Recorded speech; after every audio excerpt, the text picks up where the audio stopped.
Buenas noches a todos. Es para mí un placer y un honor enorme tener la posibilidad nuevamente de estar en un aniversario de la Bolsa y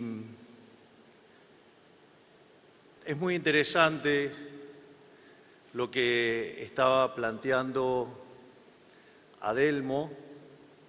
La verdad es que tenía dos posibles disertaciones, una sobre la reforma que vamos a estar haciendo en la Carta Orgánica del Banco Central y las reformas asociadas a ello, que tienen que ver con el shutdown, que tienen que ver con la reforma del mercado de capitales, que tiene que ver con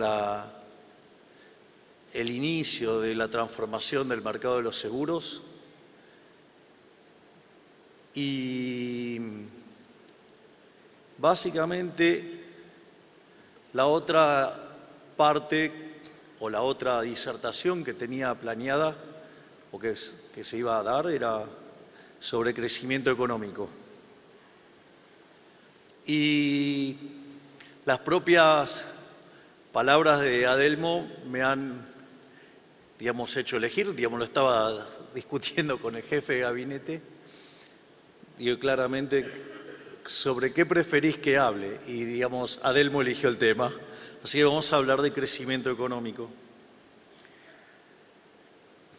Lo primero que tenemos que entender es el rol del mercado de capitales, es decir, entender dónde estamos parados. Y no es ni más ni menos que entender una hoja de balance. Del lado izquierdo de la hoja de balance está, contablemente el activo, lo que los economistas solemos llamar el capital. ¿Sí? Que en el fondo no es ni más ni menos que el flujo acumulado de inversión. Y del otro lado, lo que lo financia está la riqueza, que no es ni más ni menos que la acumulación de ahorro, y que podría ser de terceros o de propios, y esa es la diferencia entre si es deuda o es equity. En ese sentido, ese es el equilibrio de stocks. Y la clave del crecimiento tiene que ver con qué es lo que hace que aumente la productividad. Y lo que hace que aumente la productividad per cápita, que es lo que se va a manifestar en salarios más altos, en mejores niveles de vida, en menos pobres, en menos indigentes, en menos chicos pobres, depende de la acumulación de capital. Y para acumular capital, hay que invertir, es decir, convertir la hoja de balance de stock a flujos, o sea, en términos de variaciones. Y esa inversión tiene que estar financiada y ese financiamiento viene de parte del ahorro. En ese sentido, lo que hace una institución como la Bolsa, y que es complementario, a los bancos y toda la estructura del sistema financiero, es canalizar el ahorro hacia la inversión. Y eso requiere, en primer lugar, un profundo respeto por el derecho de propiedad. Si violentamos el derecho de propiedad, no hay incentivos a ahorrar, cosa que históricamente en Argentina los distintos gobiernos se han dedicado a robarle a los argentinos, a vulnerar el derecho de propiedad.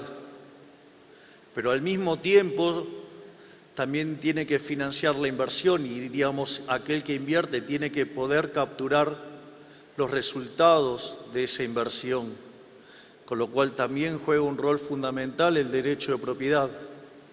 Y es por eso que no es redundante que estemos enviando al Congreso una ley para declarar la inviolabilidad y la el respeto y la defensa a ultranza del derecho de propiedad, porque respetar el derecho de propiedad es lo que va a permitir ahorrar, invertir, crecer y convertirnos en una potencia nuevamente.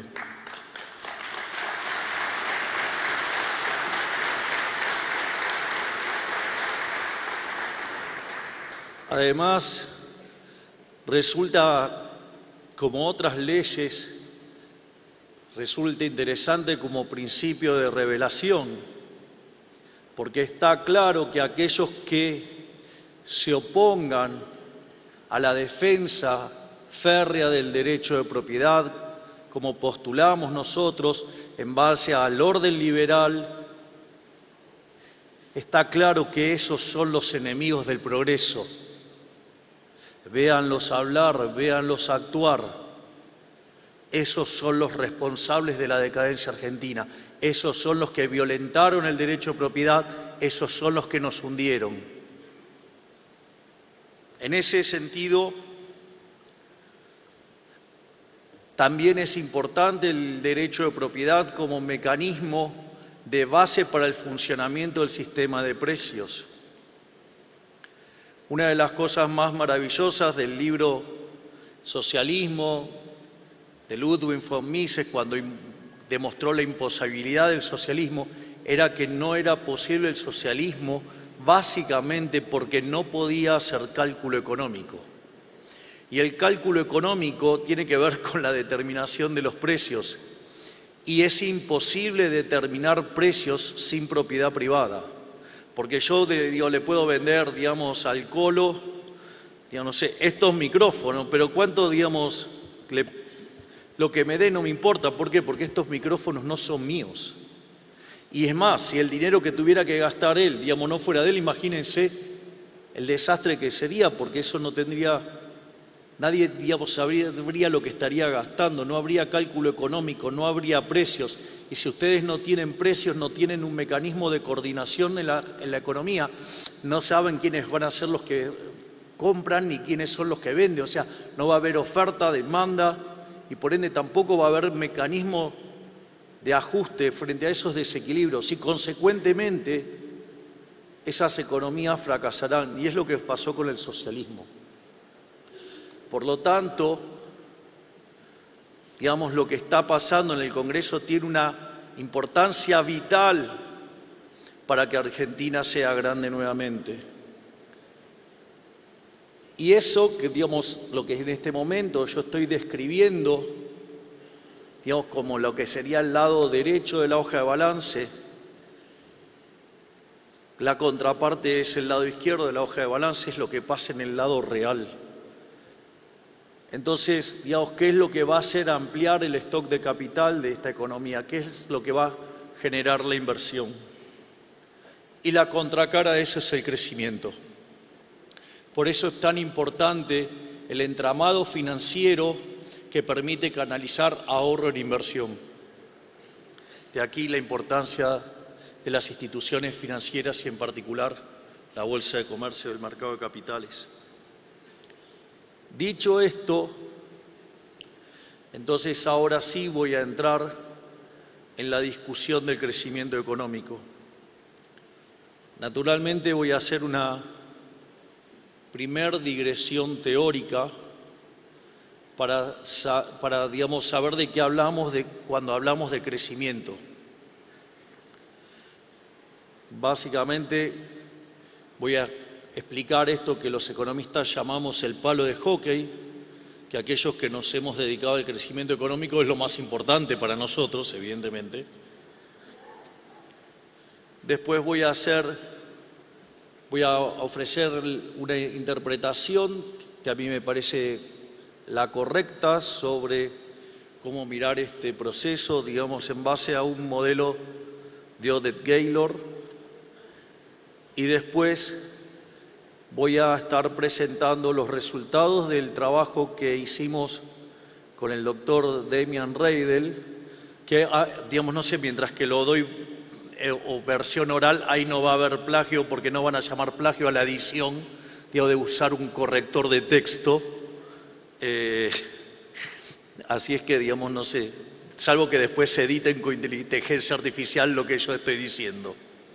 Más allá, digamos, de la humorada y la torpeza de economistas mediocres y de periodistas ignorantes, una vez que termine de plantear ese marco conceptual, voy a plantear el correlato con el diseño de políticas que llevamos a cabo y dar los fundamentos de por qué Argentina será grande nuevamente. Digo, para aquellos que hemos decidido especializarnos en crecimiento económico, o sea, en mi otra vida, cuando era un economista serio, y ahora trabajo de otra cosa, básicamente lo más impactante es ver eso que se llama el palo de hockey, que es la serie del PBI per cápita, digo, que fue hecho por un economista que se llama Angus Maddison, que creó un campo que se llama macroeconomía milenaria y básicamente muestra el PBI per cápita a lo largo de la historia de la humanidad desde la era cristiana y muestra que el PBI per cápita hasta el año 1800 prácticamente estuvo constante. Solamente tuvo un pequeño salto en el siglo XV y XVI. Sacado eso, básicamente la tasa de crecimiento del PBI per cápita era del 0,02%. Es decir, se necesitaban 3.500 años para poder duplicar el PBI per cápita. Sin embargo, después del año 1800, la población del mundo se multiplicó por 10 y el PBI per cápita lo hizo por más de 15 veces. Es decir, que el PBI subió 150 veces. Es decir, que el aumento de la población tuvo como correlato un crecimiento mucho más que proporcional de la producción. Eso en economía se llama rendimientos crecientes. La idea es que entonces cuando ustedes se encuentran frente a esa serie es cómo explicarla. Y el periodo donde el PBI estaba prácticamente plano se lo suele reconocer como la era malthusiana. Y la época, digamos, donde se dispara el PBI se la suele conocer como la era del crecimiento endógeno. El problema es que esas familias de modelo no tenían conexión. Los intentos de Solow y Schwab, verdaderamente el modelo arrojaba resultados interesantes en términos de convergencia, es decir, que aquellos países que eran más chicos podían crecer más rápido hasta alcanzar a los países grandes o los países desarrollados, como ustedes quieran decirle. Pero tenía también otro problema, es que en el estado estacionario la economía no crecía. Y uno lo que ve, digamos, a lo largo de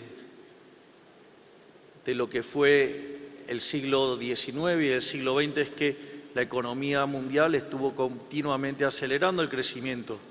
En el siglo XIX saltó a 0,66 per cápita, en la primera parte del siglo XX lo hizo al 1,06, en la segunda lo hizo arriba del 2. Digamos, si ustedes miran lo que va pasando en el siglo XXI, está en torno al 3. Por lo tanto, un modelo que de estado estacionario no crece no pareciera ser una buena hipótesis, de hecho no lo es. Entonces, los economistas empezaron a trabajar en esto del crecimiento endógeno. Cuando Robert Solow intentó testear su modelo, dio un pésimo resultado, solamente pudo explicar el 15%. A partir de ahí se trató de explicar el residuo de Solow. Y la realidad es que ahí se presentaron dos alternativas analíticas. Una, digamos, era poner el progreso tecnológico de manera exógena, por lo tanto era a dedo, pero bueno, era el dedo de Samuelson, lo cual no era menor. Pero sacando el chiste, y después estaba la hipótesis de Chicago basada en capital humano. Pero la forma en la cual se inclinó la literatura por el progreso tecnológico exógeno hizo que el campo fuera perdiendo relevancia hacia fines de la década del 70, hasta que apareció, digamos, un economista, en realidad un matemático que decidió estudiar economía, digamos, Paul Romer, y diseñó y creó la teoría del crecimiento endógeno en uno de los modelos que hizo, digamos, que básicamente es la base de su tesis doctoral. Digamos, incorporó el capital humano, y eso, digamos, después fue levantado por Robert Lucas, y después empezó todo el renacer de la teoría del crecimiento en base a estos modelos de crecimiento endógeno. De hecho, el año pasado también recibieron el Nobel de Economía 3 economistas vinculados al crecimiento endógeno. La mitad del premio Nobel se lo llevaron Aghion y Hurwitz por aplicar la hipótesis schumpeteriana de la destrucción creativa, y la otra parte se la llevó Mokir, que plantea, digamos, los desafíos de la biotecnología, digamos, para generar crecimiento económico, y, digamos, en contra de todos los pesimistas del estancamiento secular.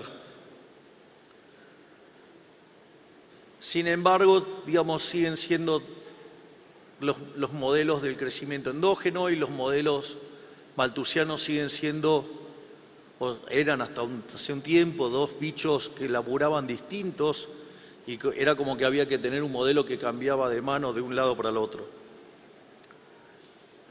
En ese contexto apareció un economista que se llama Oded Gaylor y que generó la teoría unificada del crecimiento económico en base a un trabajo, digamos, empírico de Mankiw, David Romer y David Weil, donde básicamente se ocupan de testear empíricamente y demuestran que 70 puntos del crecimiento económico vienen derivados del capital humano. Entonces, de explicar el 15 se pasa a explicar el 85, y 70 puntos explica el capital humano. Lo que hace el modelo de Oded Gaylor es generar un modelo donde el disparador ocurre, digamos, a mediados del siglo XV, digamos, con la aparición de la imprenta. Eso permite ir acumulando crecimiento, y hay un nivel de quiebre de la población en 1.000 millones de personas, y a partir de ahí se dispara el crecimiento económico por efecto escala, y pasa de la trampa malthusiana a, digamos, el periodo de crecimiento endógeno, que es la parte que sube en el palo de hockey. Lo menciono porque una de las patas de nuestra estrategia de crecimiento económico está fundamentada sobre el Ministerio de Capital Humano. Es decir, donde por primera vez en la historia de Argentina la asistencia social dejó de ser de regalarle el pescado a la gente para enseñarle a pescar. Y eso, digamos, Adelmo tiene plena conciencia de lo que se está haciendo en el predio de Paternal con el Ministerio de Capital Humano, donde la propia ministra señala que mientras que antes le pedían planes sociales, ahora le están pidiendo trabajo.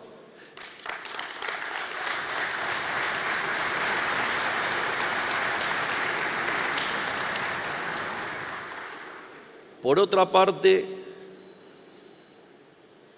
cualquier modelo, digamos, que presente rendimientos crecientes se enfrenta a un problema, y es, si yo tengo rendimientos crecientes y expando, aumento la cantidad de un insumo, el producto crece más que proporcionalmente, y me encuentro con un problema de que los árboles podrían crecer hasta el cielo.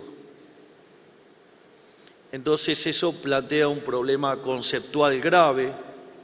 Por eso, digamos, los modelos tradicionales de crecimiento endógeno basados en rendimientos crecientes suelen tener parches para que el modelo no explote. Para el caso del doctor Reidel y para mí, eso no era una solución cómoda. Entonces, como no nos gustaba, decidimos construir un marco analítico nuevo, novedoso, que no tuviera un resultado que había que estar emparchándolo, porque, miren, ponerle soluciones matemáticas a los modelos, digamos, es interesante desde la matemática, les permite sacarse el problema encima. Pero cuando ustedes tienen que tomar decisiones y detrás de eso está la vida de 47 millones de seres humanos, digamos, hacer esos saltos metodológicos es un poquitito más riesgoso. Consecuentemente nos pusimos a trabajar en un marco analítico distinto. La idea subyacente es muy simple y es, en general, digamos, todos acá que hayan estudiado economía, si hicieron un buen curso de microeconomía, habrán llegado a estudiar equilibrio general, y cuando estudian equilibrio general, el primer modelo que estudian es el modelo de Robinson Crusoe. El modelo de Robinson Crusoe, si ustedes se lo toman en serio, es bastante ridículo, porque parece que Robinson fuera un tremendo bipolar. Es decir, para poder usar el teorema de separación y poder tener así, digamos, un vector de precios, digo, es un esquizofrénico, es bipolar el pibe.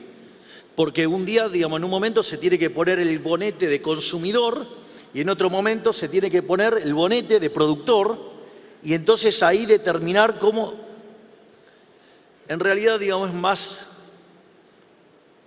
más fácil, es más simple el problema, pero está mal planteado en la teoría económica. Y eso fue lo que con Demian a nosotros no nos gustaba y empezamos a reformular. La realidad es que ustedes, las empresas son de alguien. Los papeles que ustedes pueden estar comercializando, atrás hay dueños de esa gente. Hay alguien que es dueño de esos papeles, que decidió ahorrar y no de repente consumir. Por lo tanto, lo que hay que entender es el proceso decisorio. Y el proceso decisorio también implica que las personas son dueñas de las empresas. Y así como tienen empresas, también consumen. Entonces, cuando ustedes consideran esto, ¿qué es lo que ocurre?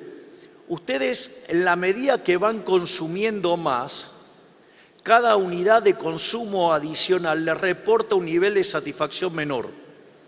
Técnicamente se llama utilidad marginal decreciente. A ver, ¿cuánto pagarían por un vaso de agua en el medio del desierto de Sahara a plena luz del día? Y un montón. Por el segundo pagarían bastante menos, por el tercero muchísimo menos. Después de que se tomaran 50 litros, si le traen un vaso de agua, se lo tiran por la cabeza.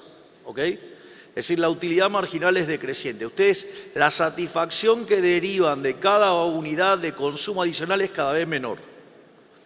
Ahora, generar una unidad de consumo adicional, alguien lo tiene que producir. Y si alguien lo tiene que producir, por más que ustedes tengan rendimientos crecientes, les demanda cada vez más tiempo de trabajo, y cada vez más tiempo de trabajo demanda que van a tener cada vez menos socio. Y si ustedes tienen cada vez menos socio, el nivel de... Ustedes no les da lo mismo ganar el mismo sueldo, por decirlo de alguna manera, ganando 100 que ganando 500.000. Bueno, entonces, a mismo sueldo no le dan lo mismo trabajar más o menos. Bueno, quiere decir que conforme ustedes van trabajando más tiempo, el ocio se les hace ¿qué? Cada vez más valioso. Entonces, en la medida que ustedes van consumiendo más, les derivan cada vez menor satisfacción y conforme van poniéndole más trabajo, tienen menos socios y cada vez la desutilidad de eso aumenta. Bueno, llega un momento que saben que se empata. Por lo tanto, lo primero que les voy a decir, y que es una de las contribuciones que tiene el paper, es que el modelo tiene una solución interior, es decir, los árboles no crecen hasta el cielo. Digo, eso no es un punto menor, porque quiere decir que lo que estamos pensando por lo menos tiene asidero en el mundo real. Ahora eso no queda ahí, porque eso es para mostrar que ustedes pueden tener una solución con rendimientos crecientes, que sea interior, que no explote, pero ahora tenemos que explicar el crecimiento. ¿Qué pasa cuando yo ahora, quiero crecer? Yo voy a poder acumular capital y voy a poder acumular trabajo. Bueno, cuando ustedes hacen esa extensión, ahora el modelo pasa a tener equilibrios múltiples. Y concretamente se van a encontrar que el modelo tiene 3 equilibrios. Tiene un equilibrio de trampa de pobreza, tiene un equilibrio de prosperidad, esos 2 equilibrios son estables, y tiene uno intermedio que es inestable.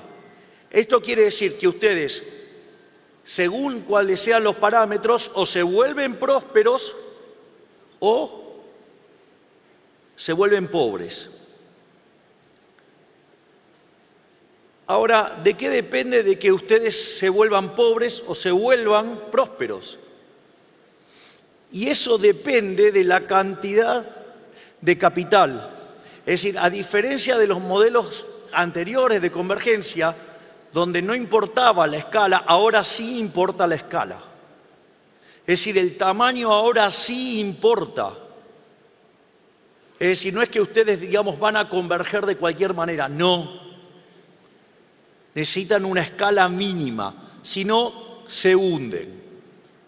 Y lo importante es cuáles son los elementos que determinan esa escala mínima. Es decir, para ustedes llegar a esa escala mínima, tienen que entonces tener un stock de capital mínimo. Y para tener un stock de capital mínimo, necesitan antes, ¿qué cosa? Generar ingresos y ahorrar. Por lo tanto, si ustedes tienen una sociedad que despilfarra el dinero, que no ahorra, por más que generen ingresos, no van a poder crecer. Si ustedes tienen un gobierno asquerosamente populista que genera 15 puntos de déficit fiscal en términos del PBI, se van a estrellar. No, ahora no, antes nosotros salimos de eso justamente. Es decir, nosotros hicimos ese ajuste que los malditos populistas dejaron plantado la bomba. Sí, voy a terminar, este mandato y voy a ser reelecto y voy a tener 4 años más. Voy a meter...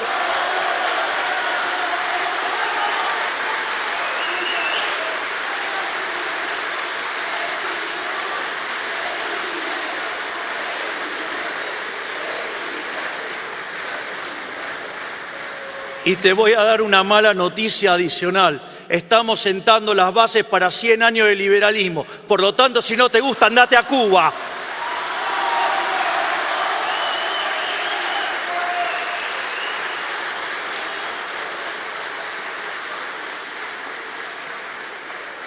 Por lo tanto, un primer mecanismo para generar prosperidad fue cerrar el déficit fiscal, para recuperar el ahorro y recuperar el financiamiento a la inversión.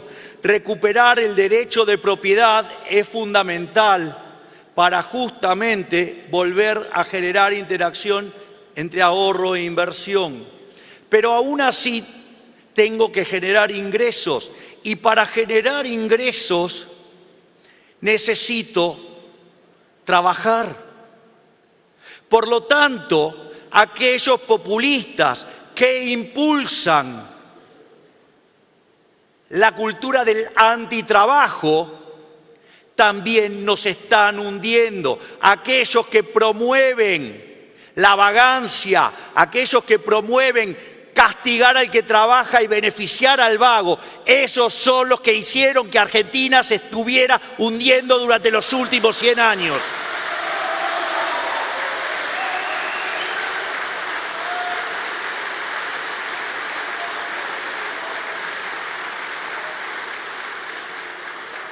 Por lo tanto, es importante el ahorro, es importante la inversión, es importante la cultura del trabajo para no caerse en el equilibrio que nos conduce a la pobreza, para no violentar esa escala mínima. Pero no solo eso, porque eso hace que no vayamos al equilibrio de trampa de pobreza. ¿Y qué es lo que nos va a llevar hacia el otro equilibrio? Que podamos ganar dinero, que tengamos incentivo a invertir, es decir, que respetemos el derecho de propiedad. Y el derecho de propiedad, tal consta en el Pacto de Mayo, tiene que ver con dos aristas. Una es el tamaño del gasto público, porque el tamaño del gasto público implica impuestos.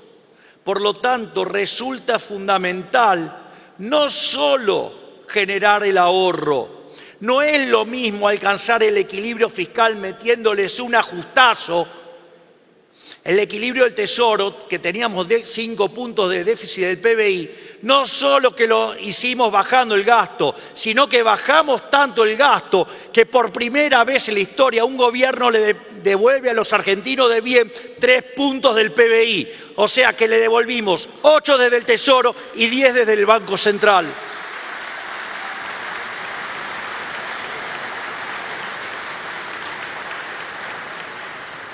Y lo importante es que no es solamente la cuestión del respeto del derecho de propiedad, de no ser saqueados vía impuestos. Hay otra forma de robo que es vía la regulación. Si ustedes, por ejemplo, tuvieran un edificio donde se alquilan oficinas, y a ustedes les viene un imbécil y le mete la ley de control de alquileres, ¿qué es lo que va a pasar? Claro, el primer año no, mientras que están los contratos no pasa, pero después ¿qué pasa? Se retrae la oferta, sube el precio de los alquileres, se deteriora la calidad de los departamentos, de las oficinas, entonces terminan pagando más caro y menos cantidades. Y como ustedes tienen regulados, tienen un exceso de demanda y supuestamente que querían proteger a los más vulnerables, solamente consiguen viviendas a aquellos que están en condiciones de pagar más, con lo cual además le arruinaron la vida a los más vulnerables. Por eso es tan importante el Ministerio de Desregulación. Dicho ministerio en estos días ha llegado a las 16.500 desregulaciones. Miren cómo le sacamos la bota del Estado de encima.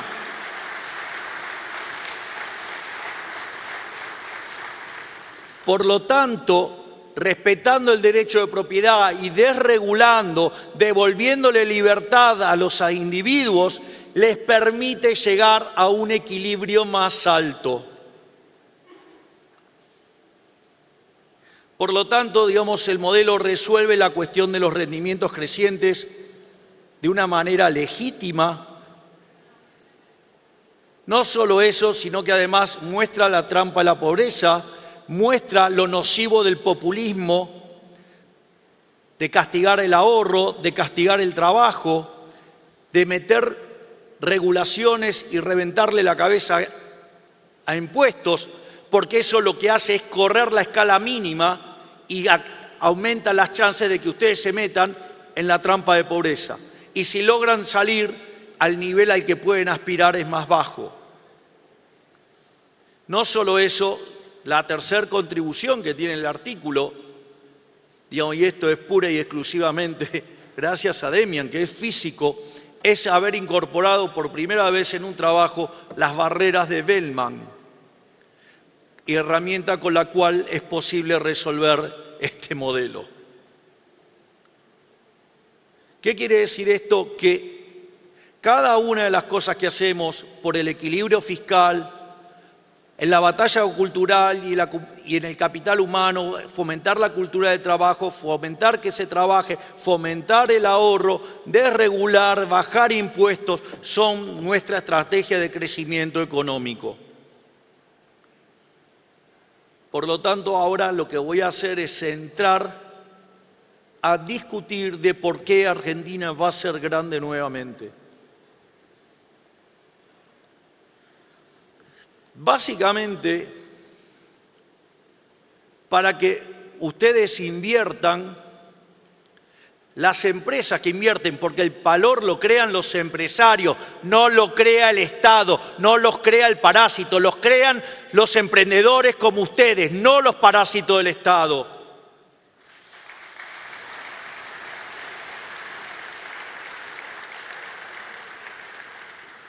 Y para crear valor, podría decir que los Key Value Drivers, en términos generales, ¿no? Porque si me pongo en particular, digo, se hace interminable. En términos generales, tiene que ver con la existencia de flujo de fondos y hay un rol de los impuestos, hay un rol de la tasa de interés y hay un rol de la tasa de crecimiento. Flujo de fondos. Para que haya flujo de fondos tiene que haber negocios. Claramente, en la medida que le fuimos quitando el peso del Estado a los argentinos de bien, empezaron a aparecer nuevas oportunidades de negocios. Y en ese sentido, hoy no solo nuestro motor del crecimiento es el campo, desde la agricultura, desde la ganadería, sino que además nos encontramos con nuevos motores de crecimiento, todo lo vinculado al gas y al petróleo. Y no me vengan a decir que era fruto de haber nacionalizado YPF, porque la acción de YPF en ese momento costaba $3 y hoy cuesta 15 veces más.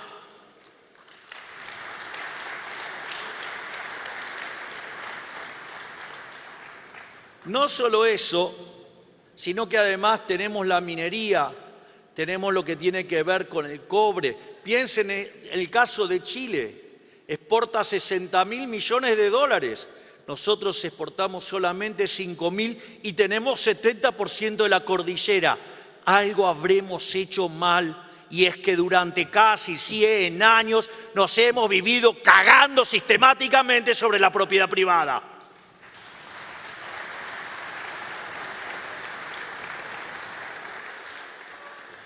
Pero ¿qué podemos esperar de gente parásita que nunca hizo un puto negocio en su vida? No la quiere respetar, claro, obviamente, el parásito vive de expropiar. Pero dicho esto, che, ¿por qué no te alquilás un salón y te vas a hablar si tenés tanta ganas de hablar? En la época que yo no era presidente, Diego daba conferencias para 1.000, 2.000 y hasta he metido hasta 10.000 personas. ¿Tenés una carrera si te gusta hablar tanto, Cuca?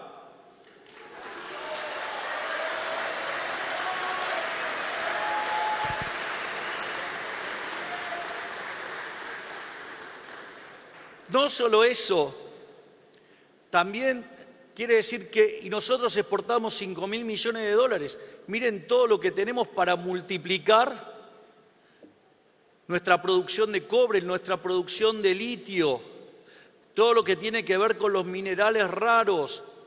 No solo eso, todo lo que tiene que ver con el uranio y la energía nuclear, y es que estamos en condiciones de generar reactores nucleares modulares pequeños o intermedios, con lo cual nos vuelve a poner en la vanguardia del progreso tecnológico en materia nuclear.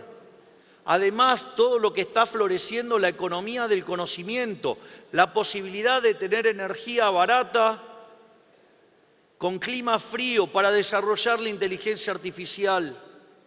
Vamos, si no somos grandes nuevamente es porque no queremos y o somos unos boludos.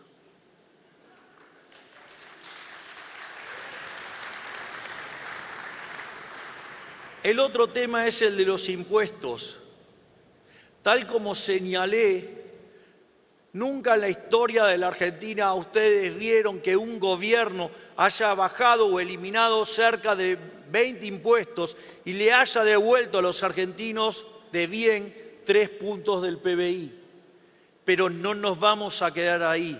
En la medida que la economía siga creciendo, vamos a seguir bajando los impuestos. Y no solo eso.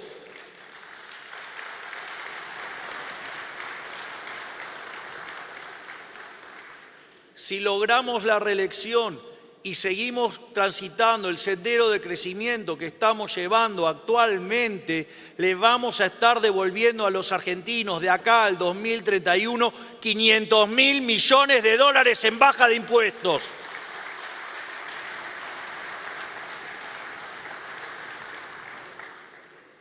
El otro punto es la tasa de interés. La tasa de interés, que es un mecanismo de coordinación intertemporal.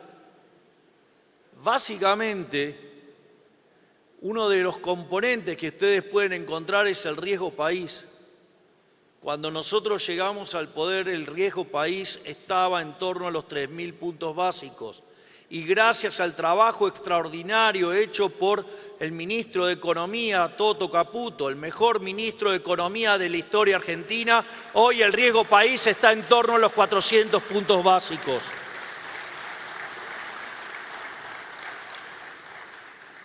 Además, sigue bajando la inflación. Por lo tanto, no solo va a seguir bajando la tasa en dólares, sino que además también va a seguir bajando la tasa en pesos. Y como no vamos a negociar de ninguna manera el equilibrio fiscal, la relación deuda-producto va a seguir cayendo el riesgo país y tarde o temprano nos vamos a convertir en investment grade.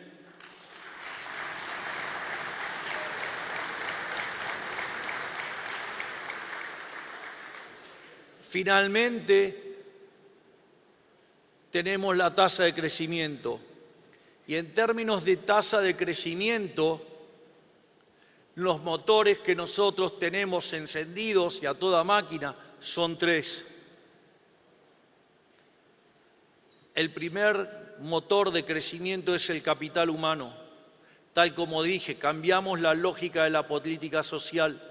Dejamos de regalarles el pescado para enseñarles a pescar. Hemos integrado en el mismo Ministerio Niñez y Familia, obviamente que por la naturaleza de los problemas en salud es un ministerio, pero está integrado Niñez y Familia, Salud, Educación.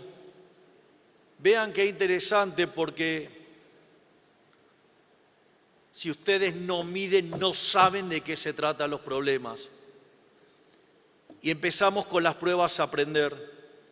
Una de las cosas que nos había pasado durante el kirchnerismo es que nos echaron de las pruebas PISA y nos echaron por haber sesgado la muestra. Es decir, teníamos resultados malos, pero aún habiendo sesgado la muestra a donde podía dar mejor. Esto es interesante porque si ustedes amplían la muestra,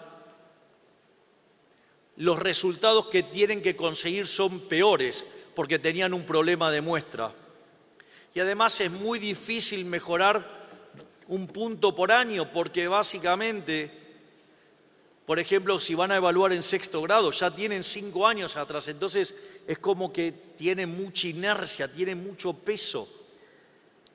Sin embargo, a pesar de haber ampliado la muestra, los rendimientos en matemáticas quedaron iguales, con lo cual relativamente es una mejora porque ampliamos la muestra y no cayó, sino que además se subieron 10 puntos en las evaluaciones de lengua.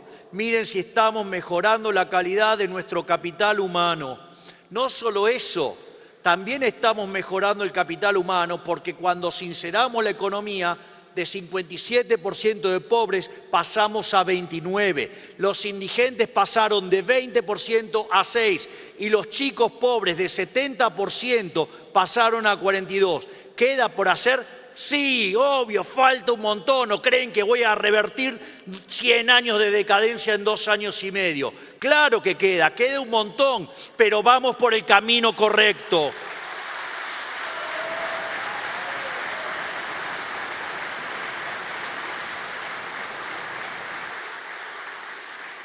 Y no solo eso, una vez que ustedes terminan la educación, tienen que entrar en el mercado laboral. ¿Por qué no entraban? ¿Por qué no conseguían trabajo nuestros jóvenes?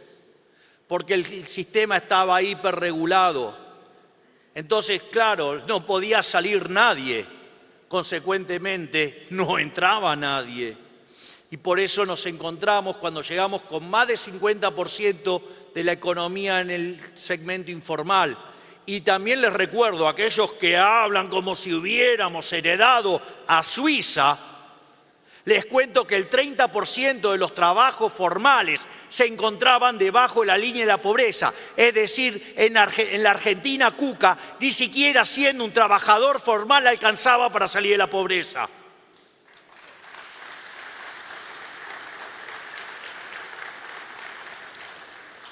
Por lo tanto, estamos trabajando en reinsertar a aquellos que se cayeron del sistema y que los que terminan tengan herramientas para entrar.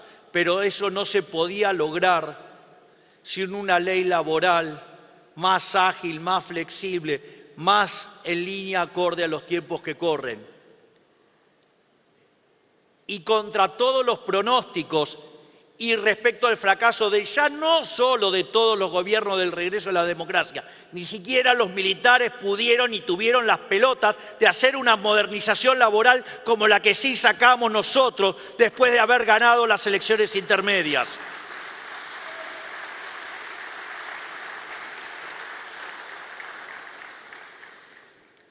Por lo tanto, también estamos avanzando en que esos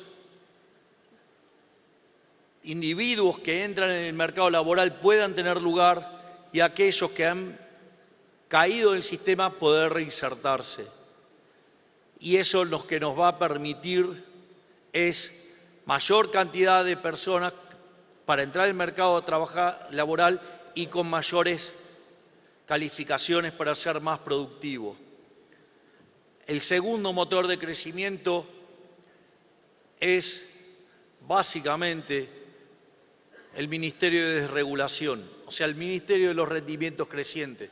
Es Federico Sturzenegger todos los días tirando a la mierda 17 regulaciones, 16.500 en 2 años y medio. La máquina de generar libertad, la máquina de la prosperidad desde el Ministerio de Desregulación.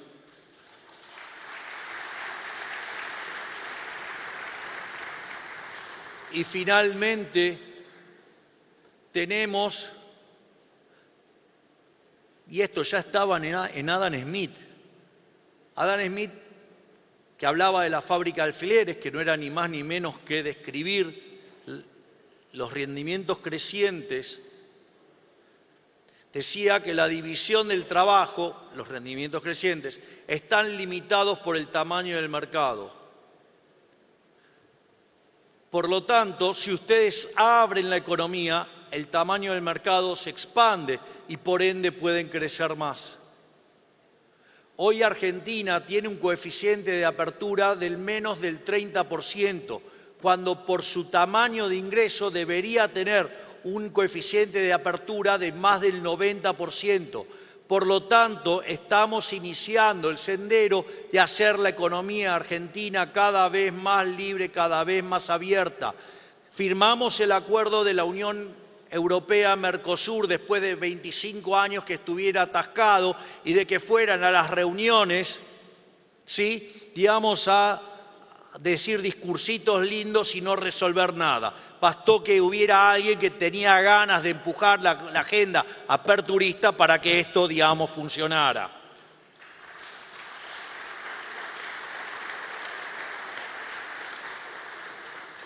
No solo eso, también estamos en el acuerdo con los Estados Unidos, donde vamos avanzando y lo vamos perfeccionando día a día. Digamos, está el acuerdo con EFTA, está el acuerdo transpacífico. Es decir, estamos trabajando para que Argentina, digamos, sea una economía más abierta, más competitiva, y eso nos permita crecer más. En definitiva, hay oportunidades de negocios para que Argentina crezca. Además, parece que a algunos el traje del equilibrio general les queda muy grande. Ahora, digamos, la mediocridad de economistas andan con eso de la K. Unos que crecen mucho, otros que crecen poco. Parece que nunca en su vida estudiaron un proceso de crecimiento. ¿Ustedes qué creen? ¿Que todo crece proporcionalmente? Digo, verdaderamente, digamos, de pasarse años estudiando modelos con un solo agente, de un solo bien, parece que quedaron estúpidos y algunas partes, digamos, se olvidaron de mirarlas. Y en ese sentido, es como el progreso tecnológico. El progreso tecnológico no es neutral. Digamos, el día que ustedes, digamos, Edison inventó la lamparita, está claro que se expandió el sector de las lamparitas, mire qué bien que no va, y bueno, el sector de velas quedó postergado. Ahora, también es cierto que eso no se da de un día para el otro, no es instantáneo. El problema es que cuando ustedes meten regulaciones para castigar a las lamparitas, y claro, el fabricante de velas se queda mirando el techo y en lugar de tratar de competir o de reconvertirse, va y le pide a un político corrupto que lo proteja. Bueno, miren, se acabó la joda de los parásitos protegidos. Ahora van a tener que competir. Llegó el momento de competir.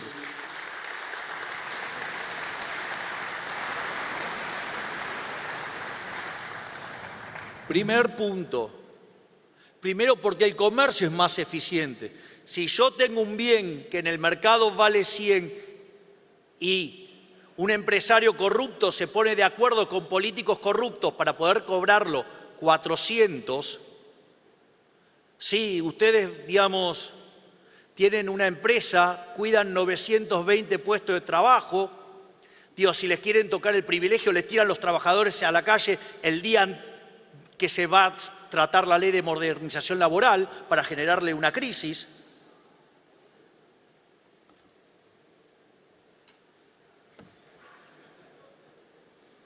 Dicho esto, no esa, sino otra del mismo. Cuando ustedes hablan claramente, ese ineficiente quiebra. Pero el consumidor ahora, digamos, ese bien, en lugar de pagarlo 400, lo paga 100.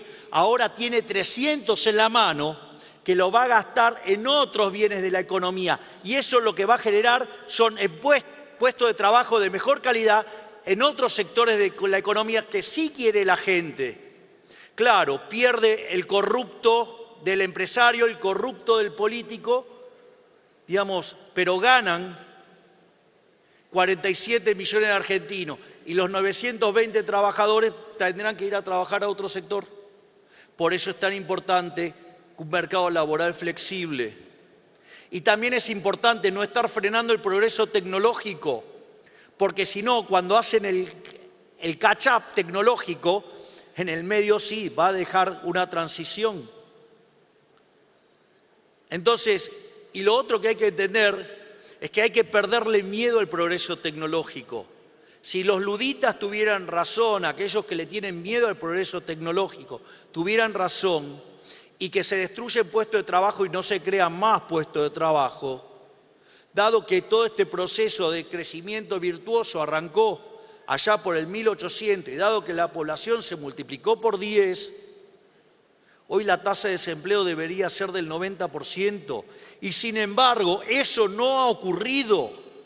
Por lo tanto, todo ese lobby ludita tiene que ver con un conjunto de corruptos que no quieren competir, que quieren seguir teniendo preventas. Eso también en Argentina se terminó.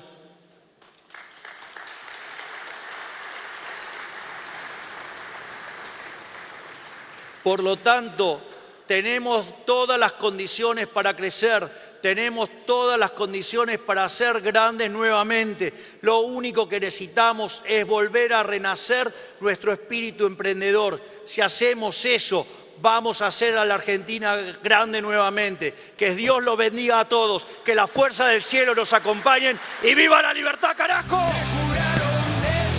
Muchas gracias.